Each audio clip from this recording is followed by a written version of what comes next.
नमस्कार, मैं सिन्हा जी खबरों की तह तक के दर्शकों का स्वागत करता हूं। आज मैं आपको एक ऐसे शख्सियत से मुलाकात कराना चाहता हूं और कराने जा रहा हूं जिनकी संथाल से झारखंड की राजनीति की एक अच्छी पकड़ रखते हैं और वर्तमान में झारखंड मुक्ति मोर्चा देवघर जिला के अध्यक्ष हैं। और आपको बता दें, ये जिला अध्यक्षीय दूसरी पारी है और साथ में इन्होंने तीन बार अपने ही पंचायत का, मानिकपुर पंचायत का प्रतिनिधि भी किया है और वर्तमान में मुखिया भी। लगातार इधर झारखंड मुक्ति मोर्चा का कुनवा बैद्यनाथ धाम खास करके देवघर जिला में काफी बढ़ा है। संगठन में लगातार सृजन किया जा रहा है, संगठन को लगातार बृहद रूप दिया जा रहा है। पंचायत स्तर तक संगठन को मजबूत करने की बात की जाती रही है। जैसा कि हम लोगों ने जब कवर करने के दौरान झारखंड मुक्ति मोर्चा का पहुंचा तो इस तरह की बातें बैठकों में सुना है और देखा है। हम आज जिला अध्यक्ष संजय शर्मा जी से जानेंगे कि वर्तमान में झारखंड मुक्ति मोर्चा संगठन की क्या स्थिति है, कहाँ है, और इनको स्पेशली हम लोग धन्यवाद भी देना चाहेंगे कि इन्हीं के कार्यकाल के दौरान देवघर जिला के 3 सब विधानसभा सीट में इंडिया गठबंधन को अप्रत्याशित बहुमत के साथ जीत मिली थी, जिसमें मधुपुर विधानसभा और सारण विधानसभा से झारखंड मुक्ति मोर्चा ने स्वयं पता किया है किला वहां। और जैसा कि सभी जानते हैं कि राजद गठबंधन के विधायक देवघर में हमारे हैं। वर्तमान में संगठन में कहीं थोड़ी बहुत नाराजगी लोगों की छन के बाहर आ रही है, जो विभिन्न अखबारों से भी देखने में मिलता है। हम जानेंगे कि आखिर ऐसा क्या बात है जहां एक तरफ संगठन का लगातार विस्तार कर रहे हैं, वहीं दूसरी ओर कुछ साथी नाराज दिख रहे हैं। मुझे नहीं लगता कि कोई साथी नाराज है। और जब आप ही बोल रहे हैं कि संगठन का प्रत्याशित मजबूतीकरण हुआ है, और मुझे लगता है देवघर जिला में कोई अन्य पार्टियां, इवन आपका भारतीय जनता पार्टी जो कभी बहुत मजबूत कही जाती थी, आज झारखंड मुक्ति मोर्चा के सामने नहीं है। सारे साथ में है। पंचायत से लेकर जिला तक संगठन मजबूत है। हमारे 8 मंच मोर्चा बने हैं। महिला मोर्चा, युवा मोर्चा, किसान मोर्चा का प्रखंड तक विस्तार हो चुका है। तो आप देख रहे हैं कुनबा बढ़ता चला जा रहा है। नाराजगी की कोई विषय नहीं है। सबको अपनी अपनी सहभागिता निभानी होती है। अब उदाहरण के तौर पर मैं एक चीज बताऊंगा आपको कि देवघर जिला झारखंड मुक्ति मोर्चा में 13 से 14 पदाधिकारी जिले में होंगे। तो पूरे जिले में ऐसा नहीं कि 14 लोग ही पदाधिकारी बनने लायक है। लोगों को अवसर दिया जाता है। सबका अवसर मिला है, सबका अवसर मिलेगा। और जो वर्तमान में नहीं है उसको हो सकता है उससे बड़ा भी अवसर मिल सकता है। पार्टी में आला कमान किसका क्या दायित्व तय करेंगे, पार्टी क्या दायित्व तय करेंगे, उसके भरोसे हम लोग राजनीति करते हैं। हम क्या सोचते हैं उससे ऊपर उठ के राजनीति के लिए हमें सोचना होता है। जातिगत आधार पर संगठन में जब आप नया एक टीम तैयार किए तो क्या जातिगत भावनाओं को उसमें सम्मान उन लोगों को दिया गया है? सारे सब समाज से लोगों को आप लेके चले हैं संगठन में? मुझे लगता है कि अभी वर्तमान में झारखंड में सर्वजन को लेकर चलने का अगर कोई पार्टी निभा रहा, सरकार निभा रहा, माननीय मुख्यमंत्री हेमंत सोरेन की सरकार सर्वजन पेंशन के माध्यम से मैसेज दिया है। और मेरे जिला के तमाम कमेटी को, महिला मोर्चा हो, युवा मोर्चा हो, किसान मोर्चा हो, जिला का हो, सेंट्रल मेंबर हो, आप देखेंगे सभी क्षेत्र, सभी वर्ग समुदाय, सभी धर्म का प्रतिनिधित्व मिला। सबकी समान भागीदारी हो, इसका ख्याल किया गया। क्योंकि हम सबके साथ चलना चाहते हैं, सबको लेकर चलना चाहते हैं। ये झारखंड मुक्ति मोर्चा का वर्तमान दौर का राजनीति का सीधा उद्देश्य। और यह जो किसी का कहना आप कहीं भी ले लें, किसी भी मोर्चा के बारे में आप पूछ लें मुझसे, मैं बता दूंगा कि सभी वर्णों के, सभी समुदायों के, सभी धर्मों के लोग उसमें समाये। बीच में आप पर आरोप भी लगाया जाता रहा है कि भाई विपक्षी खेमे के साथ चले जाते हैं। लोकसभा चुनाव जब आती है तो जिला अध्यक्ष जी जो है सो पता नहीं कहाँ रहते हैं, दिखते नहीं है। आखिर में आरोप आप पर क्यों लगाया जाता है? अब लोग कहाँ देखना चाहता है हमको उनकी समझ, हमारी भूमिका कहाँ बन रही है वो मैं समझता हूँ, और जो निर्देश आला कमान देते हैं वो समझता हूँ। मुझसे ज्यादा सक्रिय, हमसे ज्यादा कार्यक्रम करने वाले आज कौन है? सारे पार्टियां तो बैकफुट पर चली गई। अगर सबसे ज्यादा, आप तो अखबार वाले हैं, प्रेस के साथी हैं, आप ही छापते हैं। हम ओझल कहाँ हैं? हम तो सबके सामने हैं। लेकिन मैं कहाँ घूम रहा हूँ, मुझे कहाँ करना है, जो मुझे आला कमान का निर्देश होगा, जो केंद्र समिति का निर्देश होगा, उस अनुरूप अपना एक्टिविटी करता हूँ। कहा जाता है कि भाई आप कभी कभी बीजेपी खेमे की तरफ भी आपका जो है सो सॉफ्ट कॉर्नर हो जाता है। खास करके लोकसभा चुनाव के दौरान? जो यह बात करता है उसकी नीयत में दोष है। मुझे बड़ा आदमी नहीं बनना, तो माननीय गुरु जी हमारे दिवंगत नेता जो है उनके सिद्धांत पर राजनीति करना है। और यह कहने वाला की लोगों की नियति में खोट है। मैं जहर पी सकता हूं, सिद्धांत से समझौता नहीं कर सकता। जिसको मां माना उसको जरूर नहीं बना सकता, ये सिद्धांत है।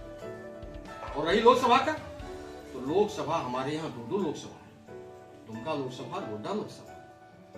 और अगर हमारी भूमिका नहीं रही तो पिछले लोकसभा चुनाव और इस लोकसभा में देखें अप्रत्याशित वोटों की वृद्धि इस क्षेत्र में हुआ। मधुपुर में लीड लिया, देवघर विधानसभा अंतर्गत लोकसभा के चुनाव में 50,000 का बढ़ोतरी पिछले चुनाव से मैंने किया। हाँ ठीक है, उससे मैं पीछे था। और सारण क्षेत्र में जो कभी 80,000 से ऊपर मेरी पार्टी नहीं जाती थी, 1,06,000 लोकसभा वोट में लाए। संगठन का दें, और संगठन का अगर मैं संचालन कर रहा हूं तो इसका मतलब मैं अपनी भूमिका निभा रहा हूं। देखने वाले के नजरिए में अगर दोष है तो नहीं क्या, और कहने वाले कुछ भी कर सकते हैं, मैं कुछ नहीं उनको कहूंगा। मुझे सिर्फ और सिर्फ माटी से प्यार है, पार्टी से प्यार है। मैंने अपनी जवानी दिया पार्टी में, एजुकेशन दिया, फ्यूचर दिया। बस एक ही चीज देखना है कि जो मुझे प्राप्त नहीं हो पाया अपने काल में, वो आने वाली पीढ़ी को प्राप्त हो। इसके लिए राजनीति करता हूँ, किसी को दिखाने के लिए राजनीति। पहले कही जाती थी कि झारखंड मुक्ति मोर्चा जो है सो देहात की पार्टी है, जंगलों की पार्टी है, रूरल एरिया के लोग ही ज्यादा उसमें इन्वॉल्व होते हैं। और दीकू शब्द की उद्गम हो गई कि भाई जो दीकू हैं वो चले जाते हैं दूसरे दल के साथ, और जो ग्रामीण परिवेश के लोग हैं वो चले जाते हैं झामुमू के साथ। ऐसा कुछ दिखता है, या अभी शहरी क्षेत्र में या राज्य के शहरी क्षेत्रों में झारखंड मुक्ति मोर्चा का पुनवा क्या बढ़ रहा है? आपके इस सवाल में कई सवाल जुड़े हुए हैं। पहला तो दीकू शब्द आपने लिया। दीकू शब्द का परिभाषा ही लोग गलत देते हैं, इसमें राजनीति का। दीकू का अर्थ यही है कि जो लोग दिक करता हो, जो दिखवाता, जो कष्ट देता, कोई जाति से लेना देना नहीं। लेकिन यहाँ होड़ और गैर होड़, जिसको आदिवासी गैर आदिवासी के बीच में इस शब्द को लाके विभेद करना चाहता है। दीकू की परिभाषा यह, तो दीकू का कोई बात नहीं। अगर सिर्फ ये बात रहता, लोग नंबर कौन जाता है, सीता सोरेन कौन जाता है, एक भी बात नहीं। विचारधारा से जो प्रभावित होगा वो अपना होगा। कांग्रेस की स्थापना भारतीय ने नहीं की, वो विदेशी थी। वो यहाँ के विचारधारा से प्रभावित था, इसलिए जो मेरे विचारधारा से प्रभावित होकर मेरे विचारधारा में काम करेगा, इवन राज्य के बाहर का भी आदमी है, वो मेरा अपना है। जो मेरे सिद्धांत का विरोध करेगा, अवरोध करेगा, वो मेरे में जन्मदिन हुआ, चाहे किसी का मोर्चा होता है। आखिरी सवाल, अध्यक्ष जी, क्या जो परिवार के बिखरे हुए सदस्य हैं उनको अध्यक्ष जी फिर से एक समूह में, या फिर सारे लोग इकट्ठे होकर एक साथ एक मंच पर आ जाएं? आप कहाँ से बोल रहे हैं मुझे पता नहीं है कि बिखरा नहीं। आप देखेंगे जो भी कार्यक्रम हम करते हैं, आप मेरा नोटिस तो छापते हैं, स्पष्ट लिखा जाता है सभी जिला के पदाधिकारी, सभी सेंट्रल मेंबर, सभी मंच मोर्चा के पदाधिकारी, सभी वरिष्ठ साथी। तो फिर समेटने की बात कहाँ नहीं हो रही है। और अगर हम समेट के नहीं चलते तो इतना बड़ा संगठन का जो स्ट्रक्चर बना है, जो मीनार बना है, तो कैसे बन रहा है। अब चलने वाले को थोड़ा यह देखना होगा कि हम पीछे छूट रहे हैं क्या, हमको क्या करना होगा। अपेक्षाएं सामने वाले से की जा सकती है, मगर अपनी भी भूमिका क्या मुझे करनी चाहिए, तो अभी आपको तय करना होगा। और सबसे बड़ा सोच बुरा जो है राजनीति में, मैं बार बार बताता हूं आपको कि राजनीति एक साधना है, उसमें साधक बनना। राजनीति कोई हल्की चीज नहीं है। राजनीति विश्व को चलाएगा, राजनीति देश को चलाएगा, राजनीति से ही विधायक और सांसद पैदा होकर संविधान बनाएगा, बचाएगा। इसलिए राजनीति का भी पॉजिटिव होना पड़ेगा। यह सोच लेना कि मेरे बगैर कुछ नहीं चल सकता है, इससे नहीं दूंगा। मैं किन्हीं का नाम उदाहरण नहीं दूंगा, आप इतिहास देख सकते हैं। वो चले गए पर्दे के पीछे। समूह में ताकत है, समूह में चलने की जज्बा और ताकत लोगों को बनानी चाहिए, न कि व्यक्तिगत इशू बनाकर अलग थलग करना। ये बड़ा तेजी से अभी जो है वोट चोरी का स्लोगन जो है कांग्रेस का चल रहा है, गठबंधन, इंडिया गठबंधन का चल रहा है। क्या आने वाला चुनाव में इसका, बिहार के चुनाव में इस परिणाम पर कहीं इसका असर पड़ता दिखा है? देखिए, जब से भाजपा की सरकार केंद्र में आई, एक्सपेरिमेंट के बहाने, चाहे वो नोटबंदी हो, जीएसटी हो, किसान का 3 कानून हो, या अभी फिलहाल में जो SIR कर रहा है, इस एक्सपेरिमेंट के पीछे ही उनका षड्यंत्र है। आप अतीत में देखिए 3 कानून लाया था किसान को, क्या दिया देश को, नोटबंदी किया, ब्लैक मनी वापस आ गया, कितना निकाल पाए। तो सिर्फ इसके पीछे कूटनीति, षड्यंत्र और साजिश है और कुछ नहीं है। मेन मुद्दा से डिबेट को भटकाकर जनता सवाल नहीं कर सके तो इस तरह की चीजें आती है और फिर इसमें मिलना कुछ नहीं। आश्चर्य आपको होगा कि भाजपा के साथी लोग कहते हैं कि बांग्लादेशी घुस गया, बांग्लादेशी घुस गया। एक कितना बेवकूफ भरा स्टेटमेंट है। आप दशक से शासन में है केंद्र के, तो घुसता किधर से घुसता? बॉर्डर पर कौन सुरक्षा लेने का दायित्व ले रखा है? एक भी आज तक पकड़ा आपने क्या?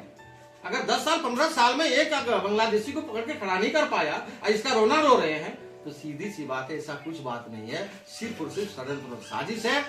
वोट को पोलराइज करने की बात हो रही है, किसी को विलेन दिखाकर अपने कुछ अच्छा बनाने का प्रयास है और कुछ नहीं। ये थे हमारे साथ देवघर झारखंड मुक्ति मोर्चा जिला अध्यक्ष संजय शर्मा जी। राजनीति में निश्चित तौर पर सिन्हा जी का अपना अनुभव रहा है और बहुत दिनों से इनके सानिध्य में मैं रहा और साथ में काम किया, मौका मिला, एक अच्छी पकड़ रखते हैं और इन्होंने अपने पूरी भावना को आपके समक्ष प्रस्तुत किया। संगठन प्राथमिकताएं हैं, देश और राज्य प्राथमिकताएं हैं। नमस्कार, मैं सिन्हा जी विदा लेता हूँ यहाँ से। पुनः आपको उसी गेस्ट के साथ मुलाकात कराऊंगा। देखते रहें खबरों की ताकत।